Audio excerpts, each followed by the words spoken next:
रात्री कॅम्पिंगसाठी जमलेल्या जागेवरून रंजना आणि तिचा नवरा राहुल सकाळी कुठेतरी गायब झाले होते. प्रोफेसर आळते यांच्या सांगण्यानुसार रंजनाची तब्येत खराब झाल्याने ते दोघेही पुन्हा माघारी परतले.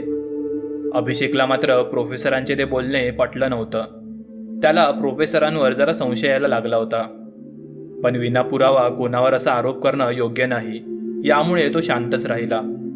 शेवटी मग सकाळचा चहा नाश्ता झाल्यावर ते सर्वजण पुन्हा त्यांच्या पुढच्या प्रवासाला लागले. अभिषेकला आपल्यावर संशय आलाय हे प्रोफेसर आळतेंना कळून चुकलं होतं, म्हणून त्यांनी त्यांचा कुक चरणला अभिषेकच्या सोबत राहून त्याच्यावर लक्ष ठेवण्यास सांगितले. तसा चरण अभिषेक सोबत चालत त्याला त्याच्या बोलण्यामध्ये गुंतवून ठेवण्याचा प्रयत्न करू लागला. असाच मग तो उरलेला प्रवास पार करून ते सर्व वरती असणाऱ्या त्या गावामध्ये पोहोचले. तसं त्या गावामधून दोघेजण बाहेर येऊन त्या सर्वांचे स्वागत करू लागले. त्या गावातील बहुतेक घरं ही बंदच होती. तसं तो प्रोफेसर सर्वांना सांगू लागला, सो फायनली आपण आपल्या डेस्टिनेशनवर पोहोचलो. आत्ताच मला माझ्या सहकाऱ्यांनी सांगितलं की मागील आठवड्यात इकडे जास्त हिमवृष्टी झाल्याने गावातील बऱ्याच लोकांना खाली शहरांमध्ये स्थलांतरित करण्यात आले. म्हणूनच ही घरे तुम्हाला बंद दिसत आहेत. पण आता हिमवृष्टी कमी झाल्याने आपल्याला काही काळजी करण्याचे कारण नाही. बरं, इकडेच या समोरच्या कॉटेजमध्ये तुम्हा सर्वांची राहण्याची सोय केली आहे. तर पटापट जाऊन जरा फ्रेश व्हा, मग आपण जेवणासाठी भेटू. तसं मग सांगितल्याप्रमाणे ते सर्वजण त्या कॉटेजमध्ये गेले. जरा फ्रेश वगैरे होऊन ते सर्व पुन्हा जेवणासाठी एकत्र जमले. आता दुपारचे 3 वाजले होते. जेवण झाल्यावर प्रोफेसर त्या सर्वांना एका घरामध्ये घेऊन गेला. तिकडे त्या घरामध्ये त्या प्रोफेसर आळतेची लॅब होती, ज्यात त्याने बाटल्यांमध्ये अनेक कीटक, प्राणी, वनस्पती यांचे बॉडीजचे संवर्धन केले होते. तसं मग तो प्रोफेसर सांगू लागला, ही बघा माझी मागील 20 वर्षांची मेहनत. याला वेट स्पेसिमेन असे बोलतात. या संग्रहामध्ये तुम्हाला अनेक लुप्त होत चाललेल्या प्रजाती पाहायला मिळतील.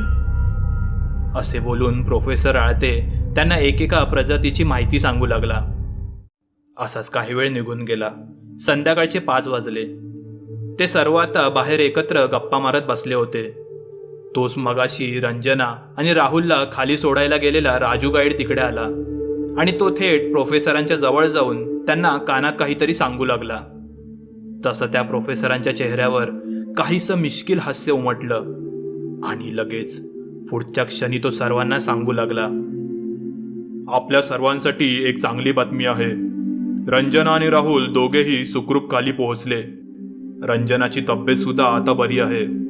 चला, काळजी मिटली. याच आनंदात एक एक घोटभर चहा होऊन जाऊन देत.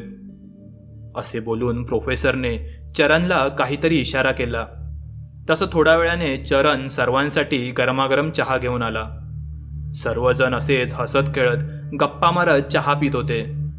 पण इकडे प्रोफेसरांच्या डोक्यात मात्र वेगळीच खेळी चालू होती. तो त्यांच्या टीम मेंबर्सला काहीतरी इशाऱ्याने सांगत होता. तसं चहा पिऊन झाल्यावर ते सर्व लोक आपल्या कॉटेजकडे जायला निघणार, तोच ते सर्व चक्कर येऊन जागीच खाली कोसळले. असाच काही वेळ निघून गेला. थोड्या वेळाने त्या सर्वांना शुद्ध आली आणि त्यांनी समोर जे काही पाहिलं त्याने ते पुरते हादरले. त्या प्रोफेसरने त्या सर्व ट्रेकर्सला एका झाडाला उलट टांगून ठेवलं होतं आणि तो आणि त्याची माणसे त्या सर्वांकडे पाहून विक्षिप्तपणे हसत होती. तसं मग प्रोफेसर पुढे आले आणि त्यांना बोलू लागले, मागील 20 वर्षांपासून मी ज्या गोष्टीची वाट पाहत होतो ती आज पूर्ण होणार आहे. माझे स्वप्न आज पूर्ण होणार आणि त्यासाठी मला तुम्हाला इकडे आणावे लागले. पण मरणाआधी तुम्हा सर्वांना मी हे सर्व का केलं ते कळलेच पाहिजे. इनफॅक्ट तो तुमचा हक्कच आहे. असे बोलून विक्षिप्तपणे हसत तो प्रोफेसर त्या सर्वांना सांगू लागला, काल दुपारी त्या घराजवळ ती म्हातारी जे काही सांगत होती ते सगळं खरं होतं. या पर्वतरांगांमध्ये त्या दानवाचा म्हणजेच येतीचा वास आहे. मागील बऱ्याच वर्षांपासून मी इकडे त्याचा शोध घेतोय, पण तो दानव सहजासहजी कोणाच्या नजरेस पडत नाही. पण आता मात्र त्याला शिकारीसाठी बाहेर यावंच लागणार. कारण यावर्षी झालेली ही बेफाम हिमवृष्टी, तो येती त्याची शिकार करायला त्याच्या जागेवरून खाली येणार असा आमचा अंदाज होता. आणि त्याचीच खात्री करण्यासाठी आम्ही रंजन आणि राहुलचा वापर केला. काल रात्री कॅम्पिंग दरम्यान आम्ही तुमच्या जेवणामध्ये गुंगीचं औषध टाकलं होतं. त्यामुळेच तुम्हाला सकाळी ती अंगदुखी आणि डोकेदुखी होत होती. ते जेवण जेवल्यावर रात्री तुम्ही सर्व गाढ झोपलात, तेव्हाच मी आणि माझ्या साथीदारांनी रंजन आणि राहुलला इकडेच झाडाला उलट टांगून ठेवलं आणि राजूला लपून त्यांच्यावर नजर ठेवण्यास सांगितले. आणि मग आम्ही सर्व कॅम्पमध्ये येऊन थांबलो. आणि कालच्या रात्री आमचा तो अंदाज खरा ठरला. त्या समोरच्या जंगलातून तो दानव बाहेर आला आणि त्याने रंजना आणि राहुलला स्वतःसोबत नेलं. बेशुद्ध असणाऱ्या त्या दोघांना त्यांच्यासोबत शेवटी काय घडलं त्याचा पत्ता सुद्धा लागला नसेल. पण तुम्ही सर्व नशीबवान आहात जो तुम्हाला तुमचा शेवट तुमच्या डोळ्यांनी पाहता येईल. बस थोडाच वेळ, तो आता येतच असेल. आता आपण फक्त वाट पाहत राहायची असे बोलून तो प्रोफेसर हसू लागला. ते सर्वजण त्या प्रोफेसरकडे त्यांना सोडवण्यासाठी विनंती करत होते, पण त्या सायको प्रोफेसरवर त्याचा काहीच परिणाम होत नव्हता. तोच अभिषेक बोलला, मला तुमच्यावर अगोदरपासूनच संशय होता. त्या दिवशी जंगलामधून तुमचेच काही साथीदार आपला पाठलाग करत होते. मला ते जाणवले, पण तोच या चरणने येऊन माझी दिशाभूल केली. पण काय काय मिळणार आहे तुम्हाला हे सगळं करून? अभिषेक रागातच त्या प्रोफेसरला विचारू लागला. तसं तो प्रोफेसर बोलला, गुड क्वेश्चन अभिषेक. मला काय मिळणार हे तर तुम्हाला सांगितलंच पाहिजे. मला माझा छंद जोपासण्यासाठी तो येती मिळणार.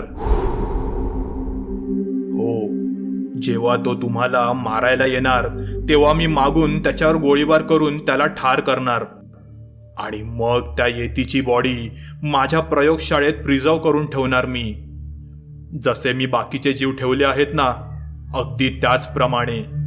आता फक्त तो एक येती मिळाला की बस माझे कलेक्शन पूर्ण होईल आणि मी माझा संग्रह मग मीडियावर प्रदर्शित करणार. तसं मी रातोरात फेमस होणार. त्या येतीच्या बॉडीला पाहायला लोक माझ्या प्रयोगशाळेत गर्दी करतील आणि मग मी एक नामांकित शास्त्रज्ञ बनेन. आणि त्यासाठी मी कोणतीही हद्द गाठू शकतो. तो प्रोफेसर त्यांना हे सर्व सांगत होता. आणि तोच अचानक त्या समोरच्या जंगलातून कसली तरी हालचाल जाणवू लागली. कोणीतरी वेगाने त्यांच्या दिशेने चालत येत होतं. त्याच्या त्या चालण्याने ती समोरची झाडे जोरजोरात हलत होती. तसा प्रोफेसर बोलले, टीम आपापल्या पोझिशन घ्या आणि वेपन्स रेडी ठेवा. असे बोलून ते सर्वजण एका उंचावर असणाऱ्या दगडाच्या आड जाऊन लपले. तेव्हाच त्या जंगलातील अंधारातून लाल डोळे चमकताना दिसू लागले आणि पाहता पाहता तो येती त्या जंगलाच्या बाहेर आला. तो दानव हा एखाद्या एप माकडासारखा वाटत होता. त्याच्या अंगावर संपूर्ण सफेद केस होते. असा तो 7-8 फुटांचा दानव आता चालत त्या झाडाला उलट टांगून ठेवलेल्या ट्रेकर्स जवळ येऊ लागला. समोर त्या येतीला पाहून त्या ट्रेकर्समधील काही जण तसेच भीतीने बेशुद्ध झाले. तो येती आता त्यांच्या जवळ येऊन त्या सर्वांना न्याहाळू लागला. अभिषेकची तर भीतीने पुरती वाईट अवस्था झाली होती. तो येती त्या सर्वांना हात लावून ते जिवंत आहेत की मृत झाले आहेत ते पाहत होता. उंचावर एका दगडात लपलेले ते प्रोफेसर आणि त्यांची माणसं ते सगळं गपचूप पाहत होते. पण त्यांच्यामधला चरण मात्र समोर त्या येतीला पाहून भीतीने थरथरत होता. तेव्हाच प्रोफेसरने चरणला त्या येतीवर गोळी चालवण्यास सांगितलं. चरणने घाबरतच त्या येतीवर निशाणा लावला आणि बंदुकीचा चाप ओढला. पण त्याच्या त्या थरथरणाऱ्या हातांमुळे तो निशाणा चुकला होता. आता मात्र येती सावध झाला. तो त्या गोळीच्या आवाजाच्या दिशेने रागाने पाहू लागला. तेव्हाच त्याला त्या दगडाआड लपलेले ते 5ही जण दिसले. तसं मग त्या येतीने आपला मोर्चा त्या लोकांकडे वळवला. त्याच्यावर झालेल्या त्या हल्ल्याने तो आता पुरता चवताळला होता. रागाने दोन्ही हात छातीवर आपटत जोरजोरात ओरडत तो येती वेगाने त्या प्रोफेसरांजवळ येत होता. समोर येणाऱ्या त्या येतीला पाहून त्या प्रोफेसरांचे 2 साथीदार तिकडून पळून जाऊ लागले आता फक्त प्रोफेसर, चरण आणि राजू तिघच तिकडे उरले होते. तसं प्रोफेसरांनी त्या चरणच्या हातातील गन हिसकावून घेतली आणि त्यांनी येतीवर फायर केलं. ती गोळी त्या येतीच्या खांद्याला लागली. तसं त्या येतीने वाटेत आलेला एक मोठा दगड त्या प्रोफेसरांच्या दिशेने भिरकावला. तसं त्या दगडाच्या आघाताने प्रोफेसर, राजू आणि चरण तिघेही खाली कोसळले. राजू आणि चरण तसंच लंगडत तिकडून पळण्याचा प्रयत्न करत होते, पण तोच त्या येतीने त्या दोघांना आपल्या मुठीमध्ये पकडलं आणि त्या येतीने त्यांना आपल्या मुठीमध्येच दाबून मारून टाकलं. चरण आणि राजूचा पुरता चेंदामेंदा झाला. तसं घाबरतच त्या प्रोफेसरांनी पटकन ती बंदूक उचलली व त्या येतीवर गोळी झाडली. येतीच्या पायाला ती गोळी लागली. तसं तो येती लंगडतच त्या प्रोफेसरांजवळ आला. प्रोफेसर बंदूक लोड करण्याचा प्रयत्न करत होते, पण त्याआधीच त्या येतीने प्रोफेसरांना पकडलं व एका हातात त्यांचे पाय धरून त्याने दुसऱ्या हाताने त्या प्रोफेसरांची मुंडी पिरगटून त्यांचे मुंडके धडापासून वेगळे केले. त्या येतीने त्या तिघांनाही मारून टाकलं होतं. आता गोळी लागल्याने तो येती सुद्धा जरा घायाळ झाला होता. तो असाच धडपडत त्या झाडाला टांगलेल्या ट्रेकरजवळ येऊ लागला. आता हा आपल्याला सुद्धा मारून टाकणार या भीतीने ते सर्वच पुरते घाबरले होते. पण तसं काहीच झालं नाही. उलट त्या येतीने त्या सर्वांना त्या झाडावरून खाली उतरवलं व तो तसाच खाली पडून बेशुद्ध झाला. त्या येतीच्या जखमेमधून खूप रक्तस्राव होत होता. आता करायचे काय त्या लोकांना काहीच कळत नव्हतं. तसं मग त्यांनी खाली जाऊन त्या येतीला वाचवायला काही मदत मिळते का ते पाहण्याचे ठरवले. त्यांनी त्याला तिकडेच एका झाडाजवळ राहू दिलं. अभिषेकने आपल्या जवळील एका मोठ्या कपड्याने त्याच्या जखमांवर पट्टी बांधली, जेणेकरून रक्तस्राव थांबला जावा, व ते सर्व खाली उतरू लागले. ते सर्व काहीच अंतर खाली आले असतील, तोच त्यांना काही लोकांचा आणि कुत्र्यांचा भुंकण्याचा आवाज येऊ लागला. तिकडे एक पोलिसांची सर्च पार्टी रंजना आणि राहुल सोबत त्या सर्व ट्रेकर्सला शोधायला वर येत होती. त्या येतीने त्या दिवशी बेशुद्ध असणाऱ्या रंजना आणि राहुलला न मारता त्यांना खाली मानवी वस्तीजवळ गुपचूप जाऊन ठेवले होते. सकाळी एका गावातल्याने त्या दोघांना तिकडे पाहिले व मग शुद्ध आल्यावर त्यांनी पोलिसांना सगळी माहिती सांगितली. तेव्हा पोलिसांना ती फार मोठी गडबड असल्याचे कळले, कारण तिकडे वर असणारे गाव हे कित्येक वर्षांपूर्वीच रिकामे करण्यात आले होते. तेथील गावकऱ्यांना खाली स्थलांतरित करण्यात आलं होतं आणि पोलिसांना अशा कोणत्याही प्रोफेसराच्या कॅम्पविषयी माहिती नव्हती. त्यांनी त्या वाटेत लागलेल्या त्या म्हातारीच्या मुलाकडे चौकशी केली. तेव्हा प्रोफेसरांनी त्याला पैसे देऊन गप्पा केल्याचे कळले. त्यांनी मग फेसबुकवर त्या कॅम्पविषयीची जाहिरात पाहिली, पण ती सुद्धा आता डिलीट करण्यात आली होती. म्हणजे तो सर्व त्या प्रोफेसरचा सुनियोजित प्लॅन होता. ते सर्व ट्रेकर्स त्या प्रोफेसरांच्या जाळ्यामध्ये अडकलेले होते. तसं मग त्या ट्रेकर्सनी त्या पोलिसांना त्या येतीविषयी सांगितलं व तो वरती घायाळ पडला असल्याचे कळवले. तसं त्यातील काही पोलीस आणि अभिषेक पुन्हा वर त्या झाडाजवळ आला, पण आश्चर्यच, तो येती तिकडे नव्हताच. फक्त त्याच्या रक्ताचे ते निशाण त्या बर्फांवर पडत ते जंगलाच्या दिशेने जात अस्पष्ट झाले होते.